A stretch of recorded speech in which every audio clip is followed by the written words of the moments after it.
Room number ২০১১। ২০১৯ সালে বুয়েট শিক্ষার্থী আরবারকে নির্মমভাবে হত্যা করা এই রুমটি নিশ্চয় দাগ কেটে আছে সবার মনে। ঘটনার ঠিক ৫ বছর পর বগুড়ার মধুবন সিনেপ্লেক্সে ৪০ মিনিটের জন্য ৩৪৫ জন দর্শকের সবাই এই যেন কালের সাক্ষী হয়ে রইলেন।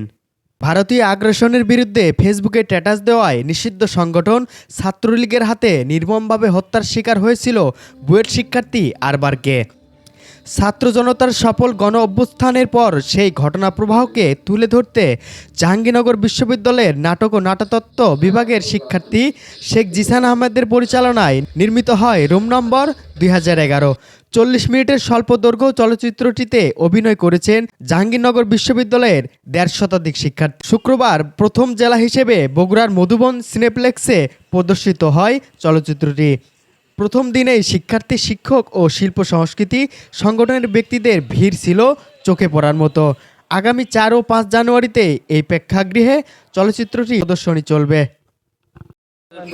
প্রতিচ্ছবি হিসাবে আবু নামে শিক্ষার্থীকে জাহাঙ্গীরনগর ইউনিভার্সিটির প্রতিচ্ছবির মাধ্যমে যে আবরার ফাঁদ কিছু পাশবিক নির্যাতন করা হয়েছিল বিগত ফ্যাসিস্ট ছাত্র সংগঠনের যে ক্যাম্পাসগুলোতে তাদের আধিপত্য সহ তাদের যে নির্যাতনের মাধ্যমে তাদের বাক স্বাধীনতা ছাত্রদের যে একটা বাক স্বাধীনতা হরণ থেকে শুরু করে তারা যে ছাত্রদের ওপর একটা অমানবিক নির্যাতন করতে হলগুলোতে তারা ছিপ দখল করে তাদের নিয়ন্ত্রণে রাখত, সেই রকম একটা প্রতিচ্ছবি আজকে তুলে ধরা হলো। আপনারা আমরা এই ছবির মাধ্যমে এই আবরার ফাঁদ যখন হত্যা হয় সেই সময় থেকে কিন্তু আমাদের ২৪-এর গণ অভ্যুত্থানের বীজ বপন সেই সময় আবরার ফাঁদি করে গেছিল। আমরা তার অনুপ্রেরণা হিসেবে ২৪-এর গণ অভ্যুত্থানের মধ্য দিয়ে এই একটি স্বাধীন সার্বভৌম বাংলাদেশ পেয়েছে। একটা ছোট্ট একটা বাচ্চা ছেলে ও যে এত সুন্দর একটা করলো, আমি জিশানকে বলছিলাম যে শেষেরটুকু ওদের শাস্তিটা দেখাই না কেন, ওটা করলে পরে আমি বেশি শান্তি পেতাম, খুশি হতাম।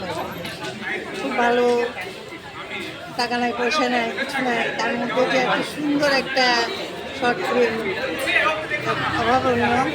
জিশানকে অনেক আশীর্বাদ করলাম, আর যে ছেলেটা অভিনয় করলো তাকে আমার আশীর্বাদ পৌঁছে দিতে শুভ। চলচ্চিত্রের পরিচালক জানান, রুম নম্বর ২০১১ প্রথম স্বল্পদৈর্ঘ্য চলচ্চিত্র হিসেবে প্রেক্ষাগৃহে এসেছে।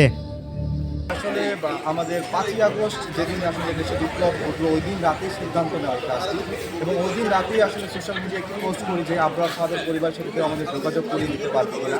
তো বাংলাদেশের দর্শকদের স্বতঃস্ফূর্ত অংশগ্রহণ আছে, তাদের পরিবারের সাথে পরদিনই আমার যোগাযোগ হয়ে যায় এবং তাদের পরিবারের পারমিশন নিয়ে তারাই আমাকে যথেষ্ট তথ্য আমাকে দিয়েছে, সেটা অবলম্বন করে আসলে কাজটি করা। বগুড়ার মধুবন সিনেপ্লেক্সের আগে জাহাঙ্গীরনগর বিশ্ববিদ্যালয় ক্যাম্পাসে ও যুক্তরাষ্ট্রের কর্নিয়ায় সিনেমাটি বিশেষ প্রদর্শনী হয়েছে।